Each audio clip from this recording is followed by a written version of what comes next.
Following on from my review of Glass, M. Night Shyamalan's latest film, I'm going to do a top 10 list, if you will. It's going to be a countdown of all of the M. Night Shyamalan films that I have seen from worst to best. Now, as I said in the Glass review, he's a director that I have enormous respect for, enormous time for. I really admire his films. Um, Unfortunately, his films do vary wildly in quality. He's made some films that I think are excellent, some of my favourite films of all time. On the contrary, he's also made some of the sort of worst, most bizarre, most weird, most unintentionally hilarious bad films that have ever been made, which I'll get into here, and I'll discuss that a bit further. So it's the 10 films of his that I've seen. The only mainstream film of his I've not seen is The Last Airbender, which is considered one of his worst films. I was going to watch it to do this video. I think I saw it on television a few days ago or something, and I was going to, but I just thought it's like based on some like anime cartoon, which it's not really my cup of tea. They get terrible reviews. I'm 100% sure I would hate it. I'm 100% sure it'd just be a waste of my waste of my time and life to sit down and watch. So I think I'll focus on the 10 films that I've seen. Um, and yeah, I guess 10 is quite a nice round number. I'll try and be concise. And without any further ado, we'll start with number 10, which is what I believe to be the worst M. Night Shyamalan film that I've ever seen. And here's a clue: it's probably not the one you're thinking of. Number 10, After Earth, came out in 2013 and stars Will Smith, essentially creating a vehicle for his son Jaden Smith to become a star. And it's atrocious. This film left me. This film was jaw-droppingly bad. I saw it at the cinema. It's a sort of science fiction, futuristic story that on paper sounds kind of interesting, but in execution is horrendously bad. And from what I understand, M. Night Shyamalan actually kind of gave up halfway through, and Will Smith became the sort of stand-in director and started calling the shots. It's no wonder this is terrible, but I think M. Night's feet still have to be held to the fire for this one. Atrocious dialogue. I mean, there's some scenes in this film that are stuck in my head because they're so hilarious. Like Will Smith's performance is supposed to be quite intentionally stoic, except for when he isn't, and he has like these really strange outbursts. And I think this film really, God, this film must have done awful things for his career. I don't think he really recovered from it. His son is, I mean, it's a shame. The guy's like what, like 14 or something. He's got zero charisma, zero sort of screen presence or charm. He's clearly, he's not cut out to be an actor. He's probably just been really pressured by his father to do it. So it's quite a sad film actually in a lot of ways, just because of everything that was going on behind the scenes. The story is ridiculous. There's so many logic leaps. The dialogue is it's like it's written by an alien. I mean, it's so strange, and it's just obviously not been redrafted. Obviously, nobody's questioned it. I mean, it's just bad. It really is. I think it's one of the worst films I've ever seen. And for me, yes, it's the low point, the absolute low point of M. Night Shyamalan's career. And I think after watching this, I didn't think there would be a renaissance, if you will, but thankfully there has. So number 10 it was After Earth, a true aberration of a film. Number 9 is the one you were probably thinking would be my worst, which is The Happening, came out in 2008. And this film, I find this film utterly hilarious. Like, I really do. I mean, I did a video about 8, 9, 10 years ago, which was like a compilation video. It was like the greatest unintentionally funny movie scenes. It could have been composed entirely of scenes from The Happening. I mean, it's essentially if you watch the Bird Box movie that came out a couple of years ago, The Happening is essentially that plot, except done much worse. And I didn't like Bird Box, but this is like terrible. People are killing themselves due to some sort of natural phenomenon. But it's completely hilarious. I mean, the way it's shot, the way it's executed, the way it's acted, it is like a comedy film. It's not like a thriller. It's not like a horror at all. The performances are all extremely unbalanced. People are shot in just these most ludicrous scenarios, and they're given. It's like they're given contradictory instructions. It's like M. Night Shyamalan is telling them to be happy one minute, then sad, then angry, and it's just all over the place. And you've got Mark Wahlberg, who is, he's done good things that I've liked. I think he's semi-talented as an actor, giving this really, really, really peculiar performance. I honestly I don't know what he's trying to go for with it. It would be, I mean, it's so funny to watch. It is so funny, but I don't even know. I don't know what he was going for with it. Really, it's astonishing. I mean, it's supposed to be a horror film. It's not scary. It's not tense. So many just odd choices, terrible dialogue, terrible performances. Zooey Deschanel as well. I mean, she's talented. She's done decent things, but she's awful in this. Absolutely awful. And yeah, this was the film that for me, when I watched it, I didn't see it at the cinema. I mean, this was like 2008. I think I saw it when it came out. And I remember being intrigued by the premise. I thought M. Night Shyamalan, he's done some of these great films, and this film just sort of tanked it for me. I thought, yeah, M. Night Shyamalan, as I know him from his earlier films, has clearly either went into hibernation or he's just sort of, his career's kind of died. He's not going to produce anything good again.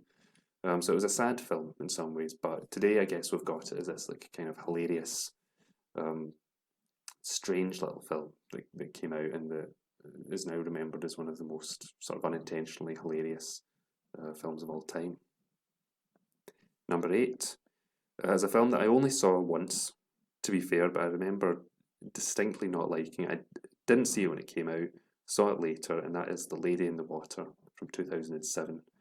I don't know why I didn't see this when it first came out. I saw this, I think, even after Earth. I saw this quite latterly, when it was on late one night, I think on BBC One or something. But yeah, this was a strange one. I really did not have very much interest in this actually.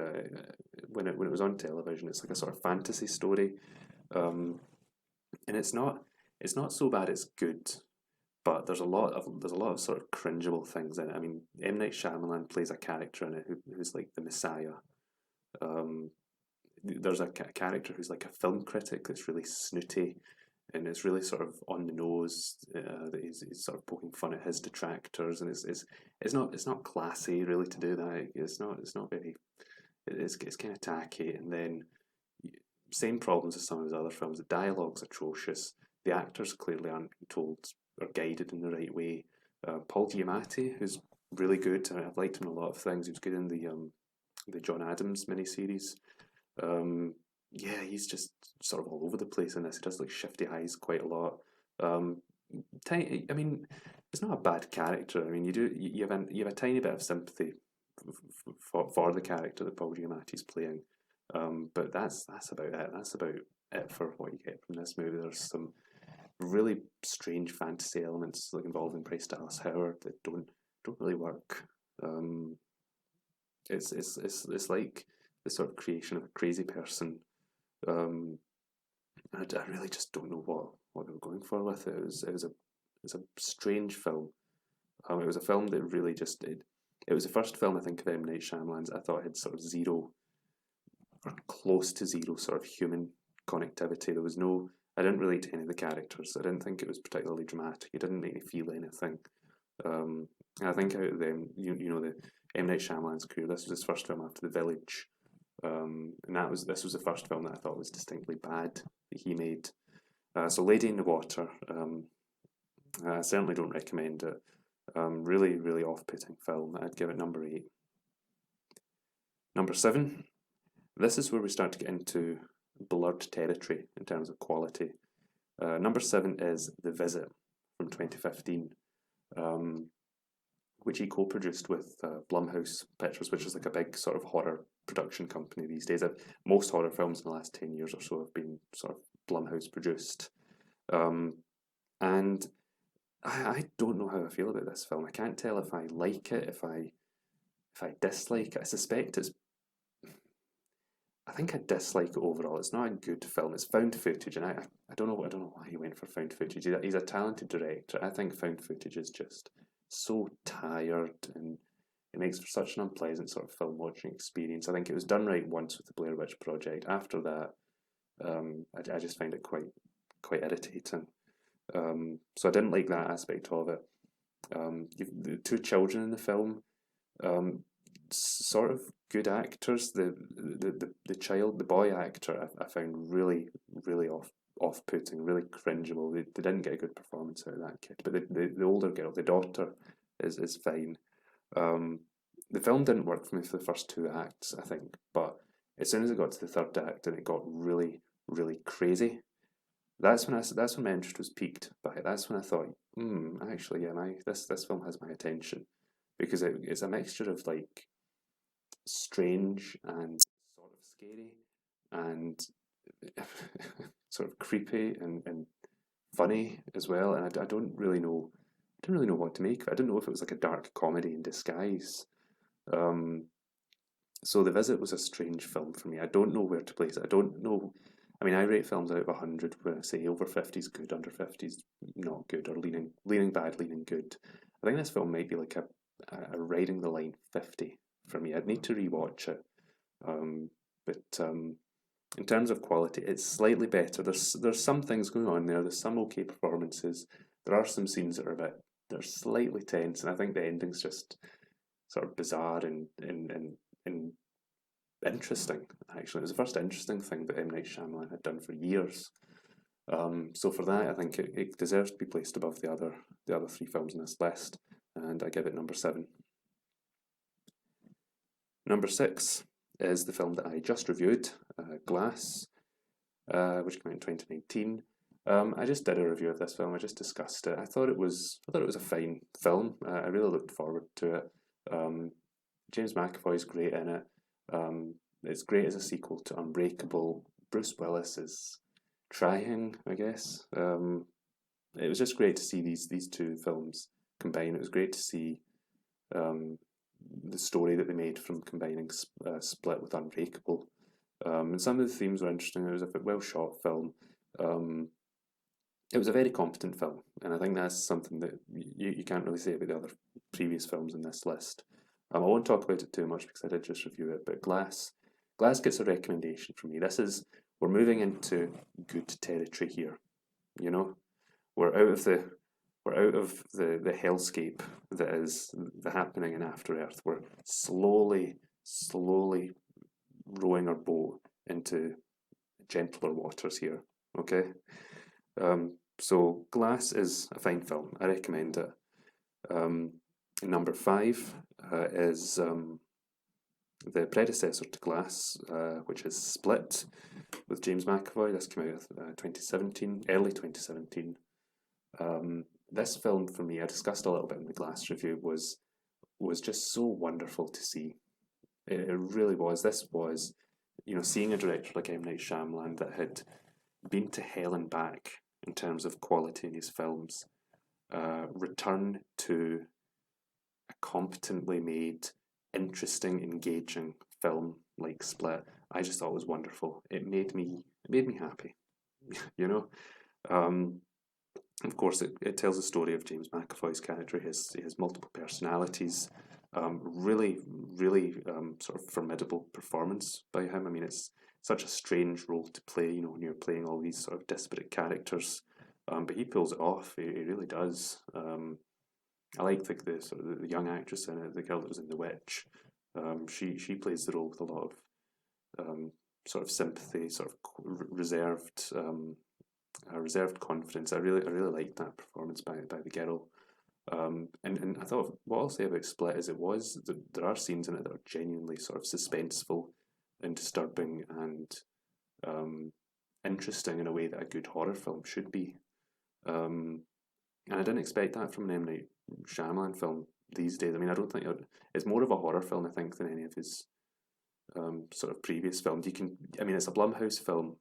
Again, I kind of get the sense that Jason Blum, or whatever his name is, was involved in the production, because you can see those sort of fingerprints over it, if you know what I mean. It's like a blending of a sort of modern Blumhouse horror film, you know, The Conjuring or something, with M. Night Shyamalan weirdness. Okay, and I love it for that. I really do. And the ending for me, just where they tie it in with Unbreakable, just knocked it out of the park. You know, that just, I remember sitting in the cinema just sort of smiling to myself. You know, we hear the Unbreakable soundtrack and you see Bruce Willis. And I thought it was great. Really liked it. So yeah, Split, I have a lot of good things to say about it. I can't remember what I didn't like about it, actually. I knew there were things. It's not as good as his previous four films. It's not quite in that calibre yet, but I think for me some of the dialogue felt a bit unnatural. I felt it sagged in portions of the film. Pacing wasn't always even, but for what it was, I thoroughly liked it. We're safely in good territory here with Split at number 5.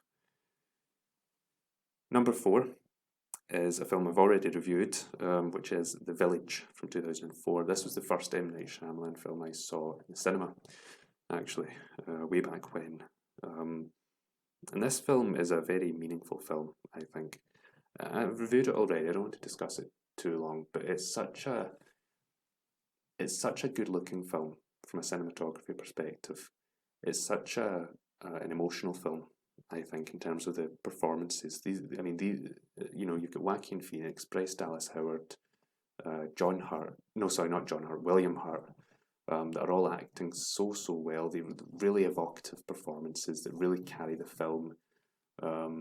Genuinely suspenseful in parts, and I think it's a frustrating film for me because so much of this film is so good. I really would like to be able to sit and give this film a rating in like the high 80s, you know, because it's a film that's really meaningful for me. I really enjoy it. I really get a lot from it. But the twist of this film is poorly executed, and I think even the most sort of sympathetic fan of M. Night Shyamalan would have to concede that the twist in this film, the way it's played out, the sort of conception of it, I think, is quite misguided. It should have been executed differently. The film should have been rearranged, I think, in parts in order to maximise its suspense. And overall, I think, that watching it again, it's hard to overlook just how sort of misguided the twist is in execution, but the film overall, looking at it sort of holistically, which I like to do with films, I don't like to get bogged down in detail.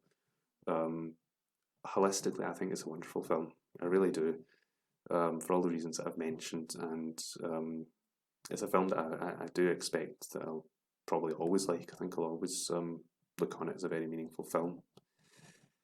Number 3, it's a film I've talked about already, not in a review, but I have sort of alluded to it, which is Unbreakable from 2000. This was M. Night Shyamalan's second film, his second collaboration with Bruce Willis. And this is the film which tries to tell the superhero origin story as grounded and as realistic as it could possibly be. And it's such a unique creation, I think. This film is unlike any film I think I've ever seen in terms of the tone, in terms of the characters, in terms of the arc that the character goes through. It's just fantastic. It might be my favorite. I mean, I don't think it's fair to compare it with like superhero origins classically, but I think it's probably the best ever example of it because it's so dramatically driven. It's so emotionally driven. In every aspect of the filmmaking. I mean, M. Night Shyamalan's first few films, they get me, I think, just because they're so meticulous. You know, every aspect of the filmmaking process you can look at and say it's great. So the performances are great. The soundtrack by James Newton Howard is great. The editing is great. The shots and the cinematography are great. Sound design is fantastic. I just really, really like it, and it's a film that really gets me anytime I see it. It's fantastically done, and the twist I think is quite heartbreaking actually. You know, Samuel Jackson's character in it is just such a tragic figure. You know, it's a really unusual performance from Samuel Jackson actually. You know, usually he plays these quite intense sort of, you know, I'll put a cap in your ass kind of characters, you know, where he's like swearing and loud and he's wearing a leather jacket or whatever.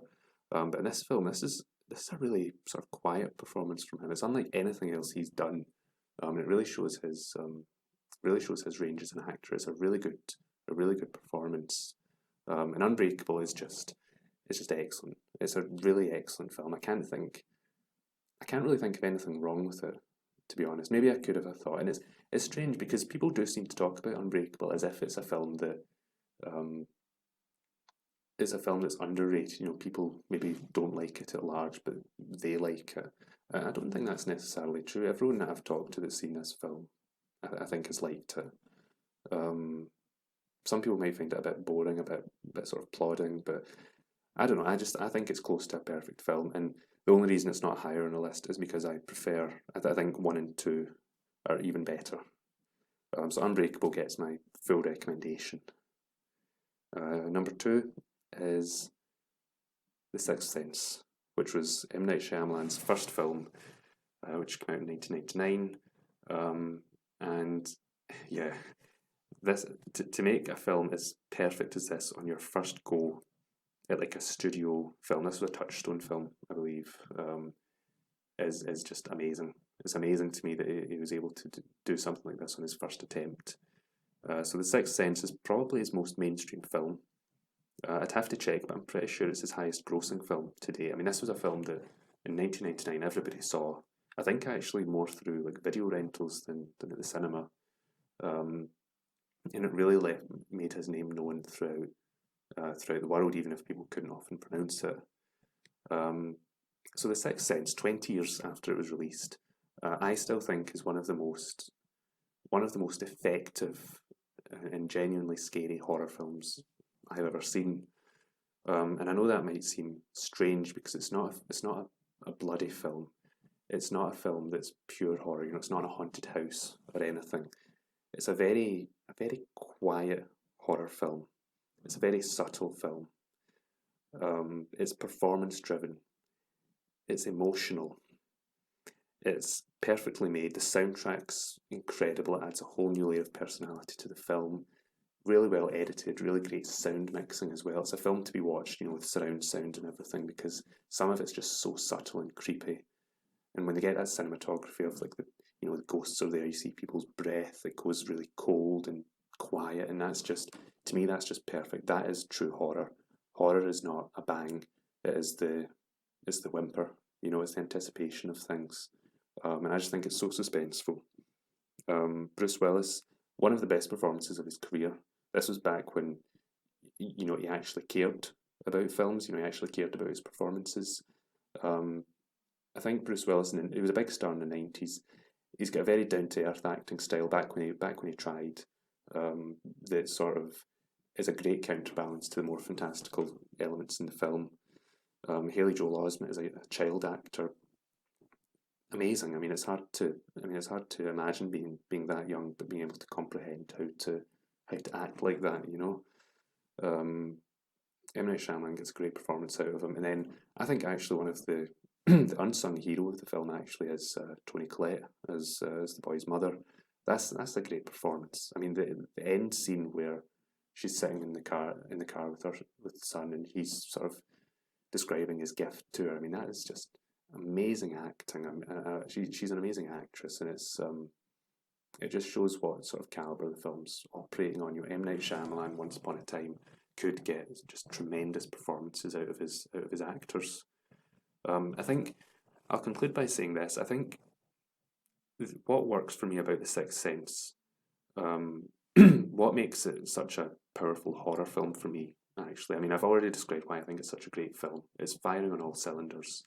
But what makes it such an effective and disturbing, actually, horror film for me, actually, is because for me it's the only film I can think of that really presents a disturbing view of what happens after death. You know, most depictions of the afterlife are that, you know, you go to heaven, you go to hell, you go to purgatory, or perhaps nothing happens at all, you just die, you know, your brain functions cease, that's it. But what if there's like a third option where there is no afterlife, but your conscience is still there. You're still sort of hanging about. You still see people that you know and that you love, but you can't interact with them.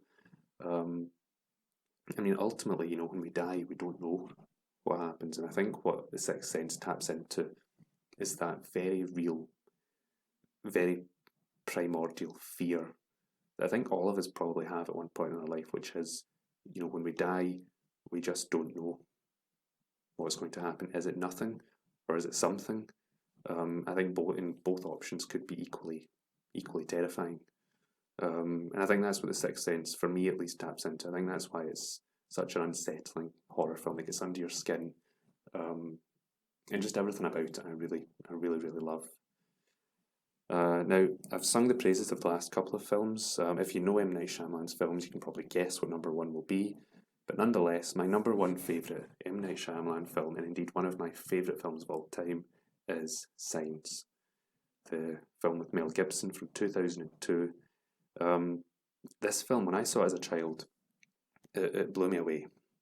It really did. This film really affected me in a lot of ways. I think probably because it was so scary. It's one of the, at the time, and I think today, it's one of the most, and this is a controversial view because a lot of people genuinely don't like this film. It is a really effective thriller, and it's a really effective drama, and I think the two of them complement each other perfectly. So the dramatic core of the film is Mel Gibson and his crisis of faith after the death of his wife, fractured relationship with his children. Over the course of the film, there's this sort of external crisis, an alien invasion that's told entirely from the perspective of the family, that requires them to come together. And I just think it's perfect. I think it's beautifully done. It's so refreshing to see this kind of story taking place from such a small scale. It's an alien invasion, but you don't. It's special for what you don't see rather than what you do see. You don't see news reports in the White House and everything that's going on in the world. It is just told from this family's perspective. You see things that they see, you don't see things that they don't see. And at its core, I think Signs is a deeply, deeply suspenseful film. You can see the Hitchcock influences in it, in a lot of the scenes. And I think I mentioned earlier, is it Shyamalan's early films were firing on all cylinders. This film is definitely in that category because I really love the technical craft of the film. I love the look of it. Even when the film opens, it opens on just a shot of the farm, but just through the cinematography, just through the sound design, you can tell that something's off. There's that layer of dread, I think, that builds throughout the whole film that I think, for me, is unparalleled. The mystery that they give these, the aliens and things, the horror aspect to it, I think is wonderful because it's all about not showing things or showing people glimpses of the threat, but not the whole thing. And I think that's what makes it quite. When I first saw this film, I think I was disturbed by it, actually. But looking back on it, it's quite.